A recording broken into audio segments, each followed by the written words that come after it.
Baik, bismillahirrahmanirrahim. Assalamualaikum warahmatullahi wabarakatuh. Perkenalkan, nama saya Firmansyah dari program studi pendidikan masyarakat reguler A.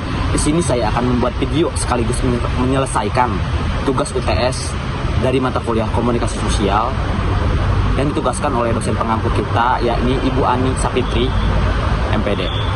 Baik, langsung saja ke pertanyaan yang pertama, yaitu analisis komponen komunikasi dalam konteks pendidikan.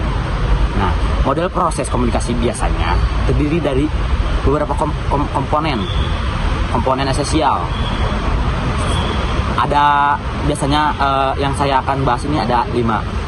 Yang pertama ada komunikator, yang kedua ada pesan, yang ketiga ada komunikan, yang keempat ada feedback, yang kelima ada gangguan. Oke, langsung saja ke penjelasannya.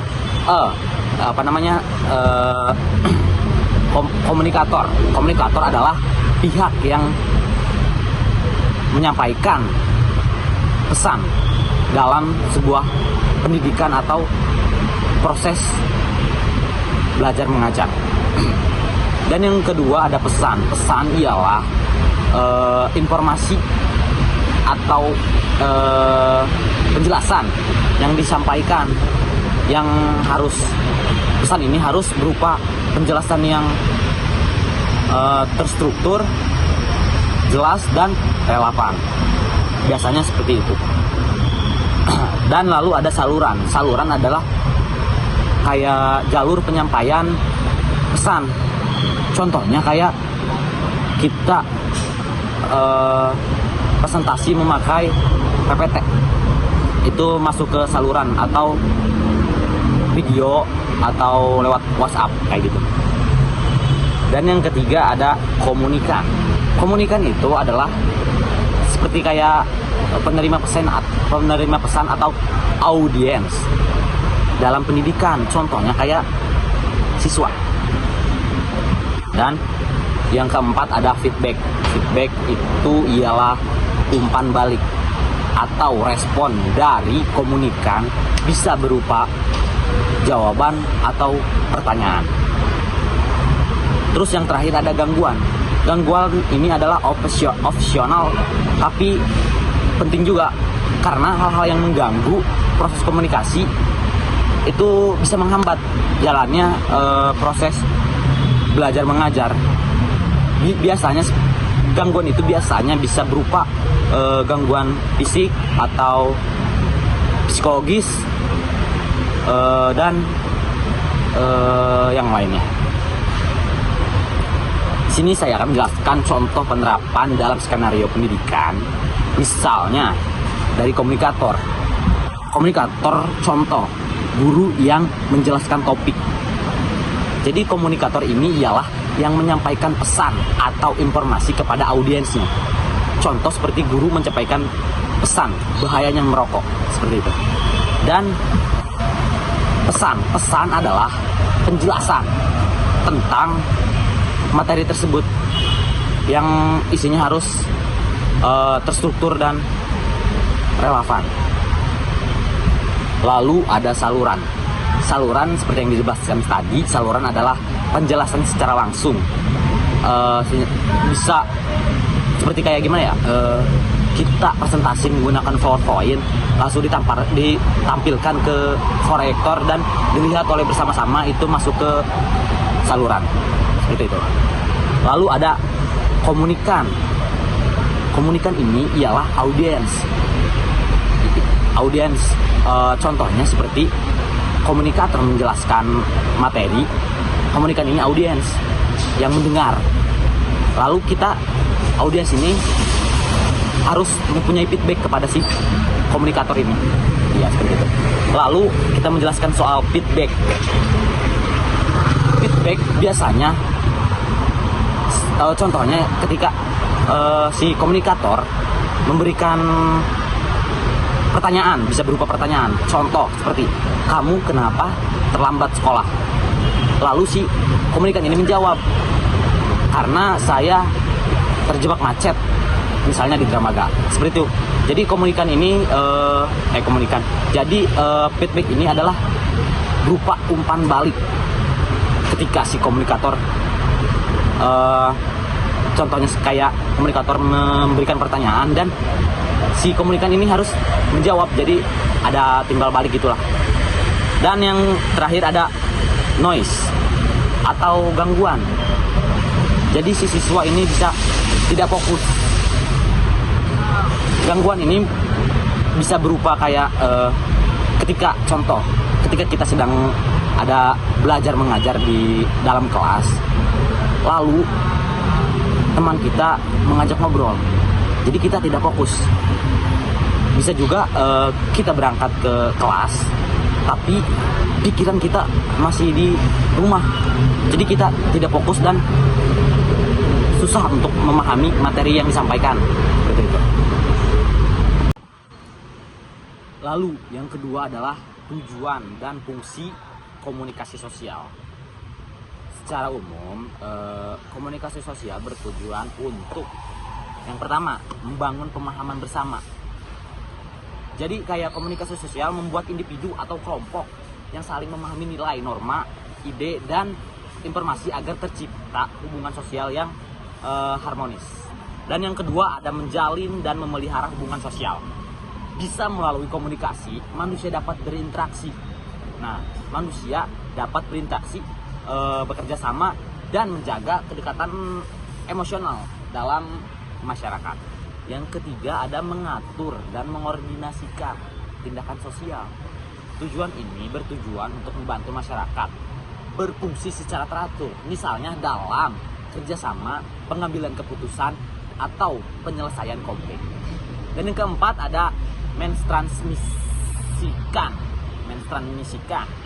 nilai dan budaya. Komunikasi menjadi sarana pewarisan nilai, norma, adat istiadat, dan budaya dari satu generasi ke generasi berikutnya. Dan ada fungsi utama komunikasi sosial.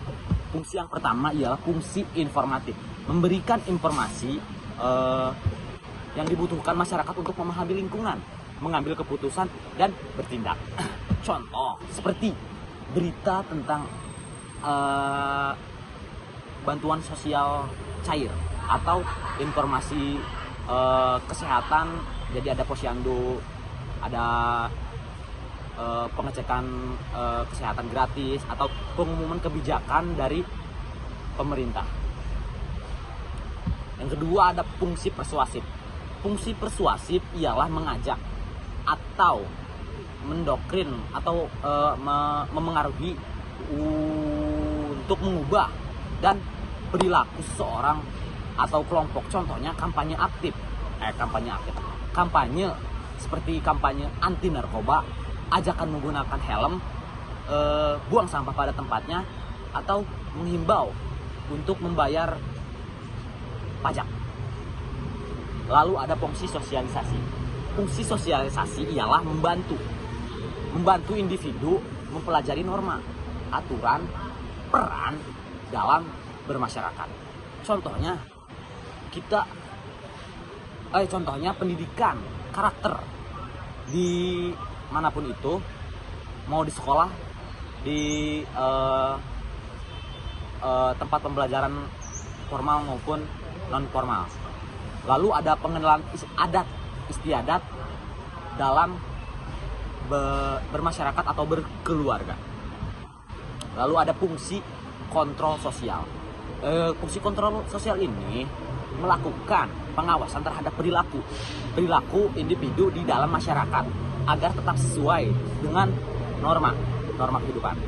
Contoh, jika ada masyarakat yang melanggar norma, kita harus menegur kepada masyarakat itu yang melanggar aturan dan memberikan imbauan tentang ketertiban agar tidak mengulangi kesalahan yang sama.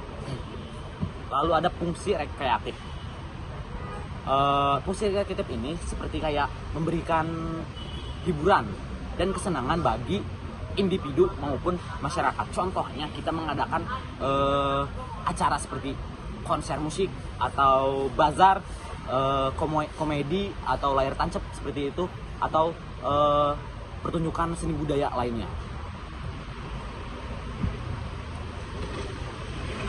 Oke, lalu ke contoh penerapan salah satu fungsi pendidikan dalam masyarakat. Di sini ada contoh spesifik menggunakan fungsi fungsi persuasif dalam konteks kampanye. Contohnya ambil aja kesehatan.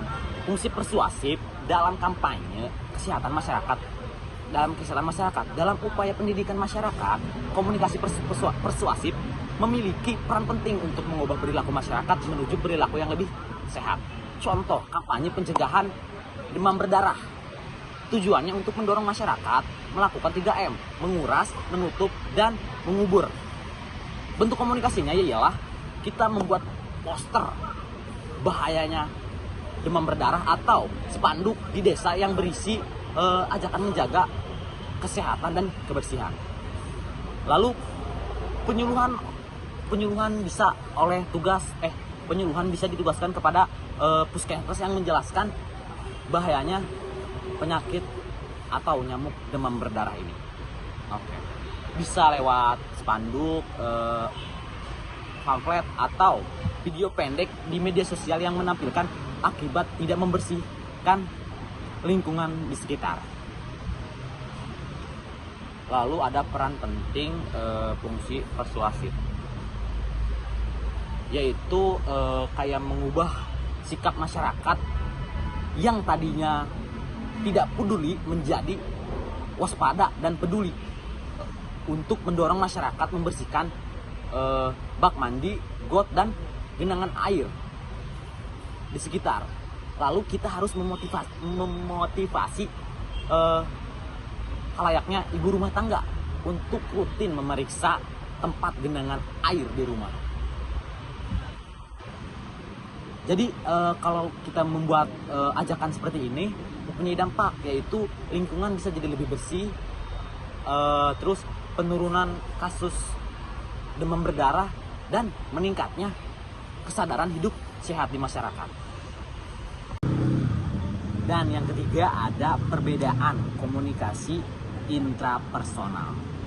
Komunikasi intrapersonal ialah komunikasi atau proses yang terjadi dalam diri seorang ini mencakup dialog batin, seperti kita ngobrol sama diri kita sendiri, atau pemikiran, penilaian, dan refleksi diri, kesadaran diri terhadap emosi atau pengalaman, dan nilai-nilai, proses pengambilan keputusan di dalam pikiran.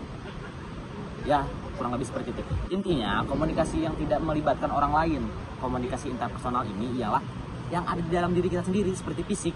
Jadi kita bisa, pernah nggak sih, contohnya kayak gini, kemarin saya nggak bisa berenang, kok tiba-tiba bisa berenang, ya contohnya kayak gitu. Lalu ada komunikasi interpersonal. Komunikasi interpersonal ini adalah pertukaran pesan antara satu orang atau lebih melalui kata-kata, bisa lewat kata-kata, bisa lewat ekspresi wajah atau media lainnya gitu. Ciri-cirinya ada pengirim, ada juga penerima dong, masa dikirim gak ada yang nerima. Dan terjadi interaksi langsung, bisa terjadi interaksi langsung, bisa juga tidak, bisa melewati handphone atau WhatsApp atau telepon. Dan fokus terhadap hubungan dan pemahaman antar individu. Nah, di sini ada perbedaan utama, singkat dan jelas.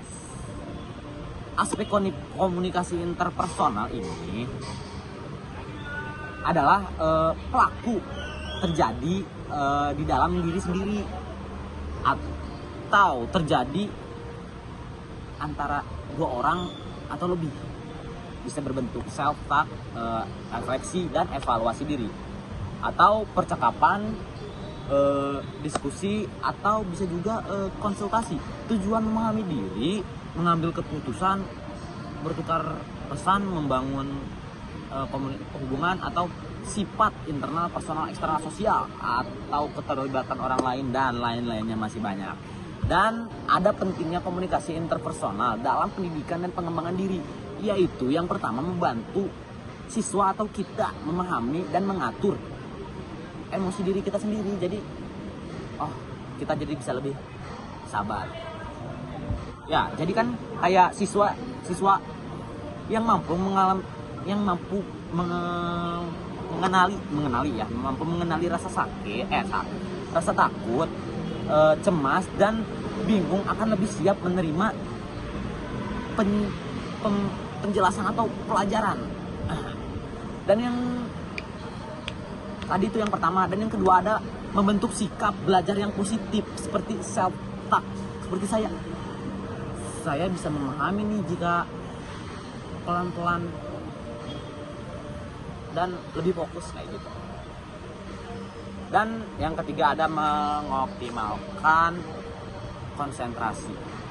Refleksi diri bisa membantu siswa menghilangkan distraksi atau fokus pada materi. Nah, dan yang keempat ada mendukung pengambilan keputusan. Misalnya, memilih strategi belajar yang tepat. Kalian nyamannya belajar seperti apa? Dan memutuskan prioritas atau menentukan langkah memecahkan masalah. Jadi kalian itu nih enaknya gimana ya buat memecahkan masalah ini? Oh, jadi gini, jadi gitu, oh jadi gitu. Lalu membangun rasa percaya diri. Ketika seseorang menyadari kekuatan atau kelemahannya, ya lebih siap menghadapi tantangan akademik. Jadi dia, pede gue nih, gitulah kayak gitu. Lalu ada contoh spesifik dampak komunikasi intrapersonal pada pembelajaran situasi yang konkret. Contoh, seorang siswa sedang mempelajari matematika yang sulit, misalnya persamaan kuadrat. Nah, tanpa komunikasi interpersonal yang baik, siswa berkata lain dalam hati,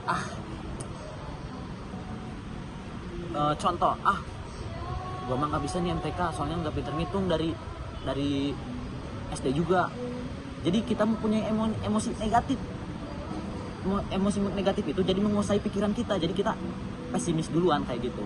Terus konsentrasi bisa menurun dan siswa sulit menerima penjelasan dari guru, jadi dia nggak konsen. Nggak bisa ngapain sih, harus merhatiin. Jadi contohnya lebih tepat kayak gitu, kayak lebih pesimis duluan atau menyerah duluan.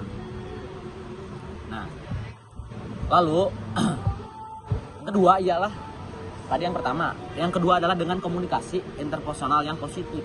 Jadi si siswa bisa atau mampu meningkatkan kesadaran diri untuk melakukan refleksi self-talk positif. Nah, bagian ini memang sulit. Tapi contoh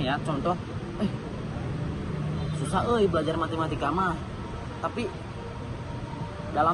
selama ini belajar pernah berhasil karena kita terus tekun, karena saya pernah tekun mempelajari materi ini atau lebih mudah dari ini. Berarti saya bisa dong jika saya lebih fokus. Jadi kayak refleksi diri itu kayak kita harus mencoba gitu, jangan pesimis terlebih duluan. Nah kayak gitu, jadi kesadaran dirinya jadi meningkat. Jadi dia menyadari bahwa cemas muncul karena adanya kurang persiapan atau tidak belajar. Jadi dia itu merasa cemas.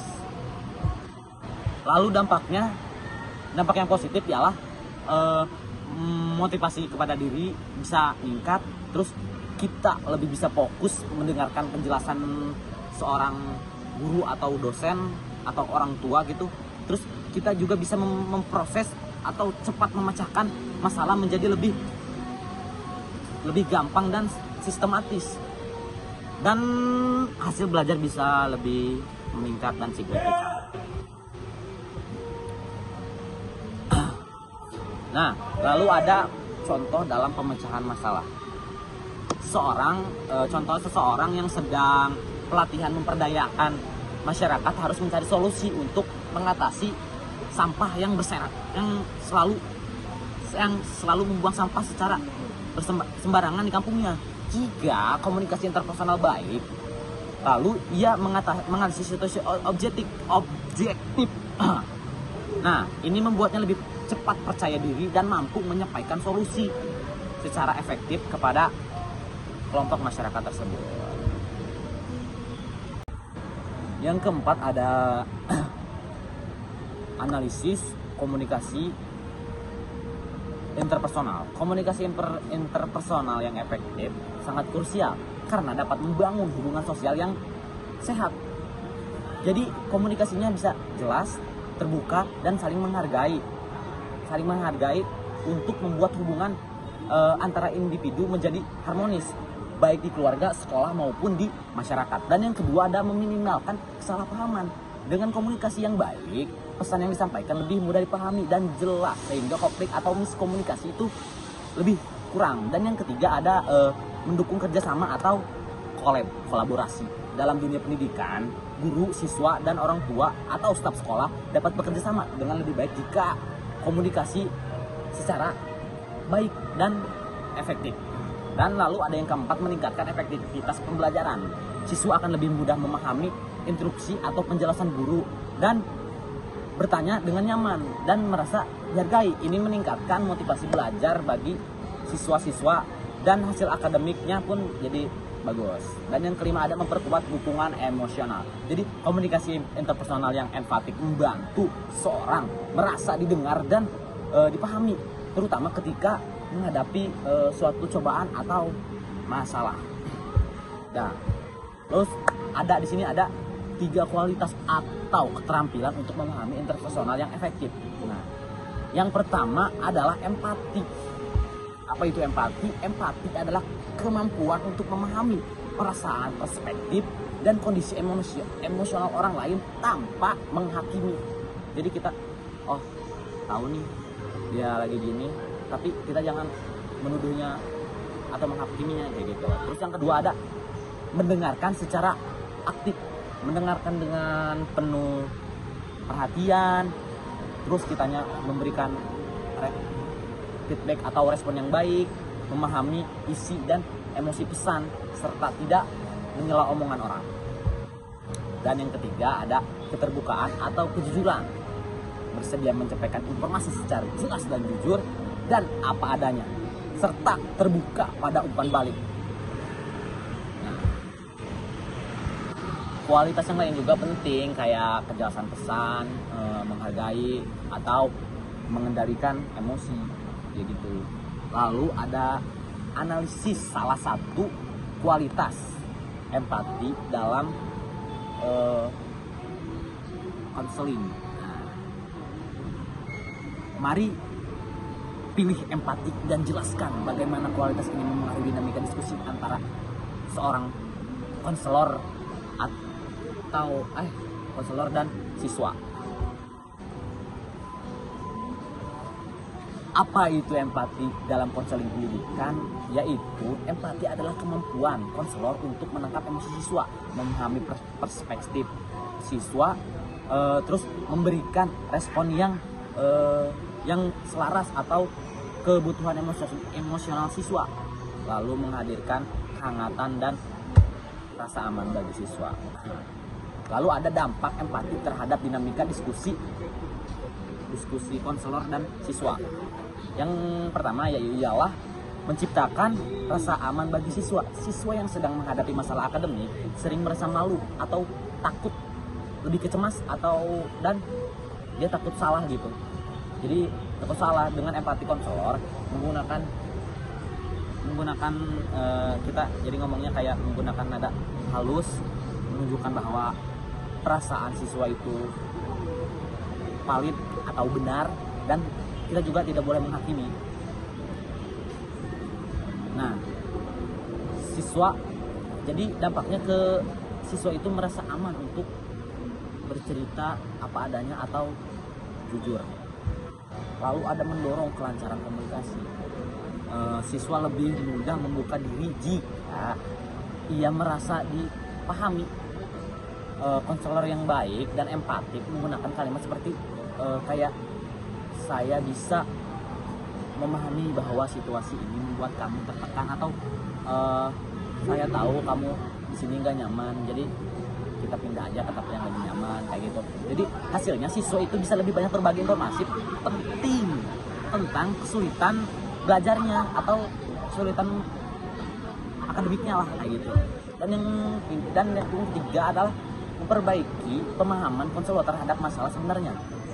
Melalui empati, konselor tidak hanya mendengarkan apa yang dikatakan siswa, tapi juga mengapa siswa merasakan hal itu, atau kita harus nanya gitu ke siswanya, kenapa kamu bisa ngerasa kayak gitu. Contoh, siswa sering terlambat mengumpulkan tugas, bukan karena malas, tetapi karena tekanan di rumah. Jadi kayak dia itu pikirannya, orangnya di sekolah, pikirannya di rumah, karena di rumah terjadi masalah, jadi dia nggak fokus seperti itu. Nah, hasilnya konselor dapat memberikan solusi yang lebih tepat untuk siswa tersebut supaya merasa fokus lagi, supaya dia belajarnya fokus lagi. Dan yang keempat adalah menurunkan resistensi dan meningkatkan kepercayaan diri. Empati menghilangkan kesan superior, inferior. Konselor menjadi pendamping, bukan hakim. Jadi dampaknya siswa lebih percaya pada saran intervensi yang diberikan oleh konselor ini. Lalu yang kelima ada membantu siswa membangun kesadaran diri. Ketika konselor merespon secara empatik dan reflektif, siswa terdorong untuk melihat masalah dengan perspektif baru, mengenali emosi dan kebutuhan, berpikir lebih jernih dan mengambil keputusan. Nah, dampaknya ini mendukung perkembangan akademik dan emosional si siswa ini. Contoh singkatnya ialah situasi empatik dalam konseling pendidikan. Ya, contohnya kayak, Bu, saya sering kayak gagal ujian misal. Saya merasa tidak cukup pintar untuk belajar, contohnya kayak belajar MTK ini. Nah, konselor yang empatik, jadi kayak si konselor ini bisa melihat, jadi ngerespon gini, saya bisa melihat kamu sangat tertekan, perasaan itu wajar, jadi kayak mari kita cari bersama apa yang membuat kamu sebenarnya tertekan dan menyulitkan kamu agar tidak menghadapi masalah ini sendirian. Jadi siswa ini menjadi lebih tenang dan siap menerima beberapa strategi belajar yang baru seperti itu. Nah, sekarang yang kelima sekaligus yang terakhir, yaitu analisis peran komunikasi kelompok. Komunikasi kelompok ialah proses pertukaran pesan atau informasi antara 3 orang atau lebih yang berinteraksi secara terstruktur dan relevan untuk mencapai tujuan bersama. Nah, karakteristik ini utamanya memiliki tujuan bersama. Seperti yang saya bilang tadi, kelompok ini bekerja untuk mencapai tujuan tertentu. Misalnya, menyelesaikan tugas presentasi kayak makalah, PowerPoint atau proyek kelas. Dan yang kedua adanya struktur peran. Setiap anggota harus memiliki fungsi atau kayak bagiannya masing-masing yang berbeda, baik formal maupun informal. Dan yang ketiga ada pola interaksi, lebih kompleks. Jadi pesan tidak hanya mengalir satu lawan satu, tetapi menyebar ke seluruh anggota kelompok sekaligus membentuk dinamika yang lebih rumit daripada percakapan 2 orang. Lalu ada norma kelompok. Kelompok biasanya membentuk aturan. Jadi kayak membagi-bagi tugas, setiap orangnya dibagi tugas. Jadi seperti itu, dan memiliki satu pemimpin. Dan yang kelima ada ketergantungan antar anggota. Jadi kelompok itu nggak bergantung sama satu orang. Jadi seluruhnya harus mempunyai kerjasamanya atau kontribusinya. Jadi bergantung kepada semua anggota kelompok seperti itu. Nah, lalu ada 3 peran penting dalam diskusi kelompok yang efektif. Dalam komunikasi kelompok, berbagai peran muncul untuk menjaga keseimbangan antara tugas dan hubungan sosial. Berikut ada beberapa peran utama. Yang pertama adalah pemimpin. Jadi setiap kelompok itu harus mempunyai pemimpin. Jadi kalau tidak mempunyai pemimpin, jadi itu arahnya akan sulit. Kalau ada pemimpin, jadi kita bisa jadi lebih efektif dan lebih gampang lah. Kan fungsinya mengarahkan proses kerja yang baik, menentukan langkah-langkah, membuat tugasnya gimana, dan mengordinasikan pembagian tugas oleh si oleh si pemimpin kelompok ini. Karena pengaruhnya bisa pengaruhnya dalam dinamika kelompok ialah leader memastikan kelompok tidak keluar dari jalur membuat keputusan yang efisien. Tampaknya kelompok lebih mudah kehilangan fokus. Dan yang kedua ada pemimpin sosial, jadi kayak wakil untuk kerjanya untuk menjaga suasana, menengahi konflik antar anggota dan menciptakan lingkungan kerja yang aman dan nyaman gitu. Yang ketiga ada yang memberi informasi atau menyediakan data atau fakta atau referensi, menjelaskan materi yang akan dibahas secara lapangan seperti itu.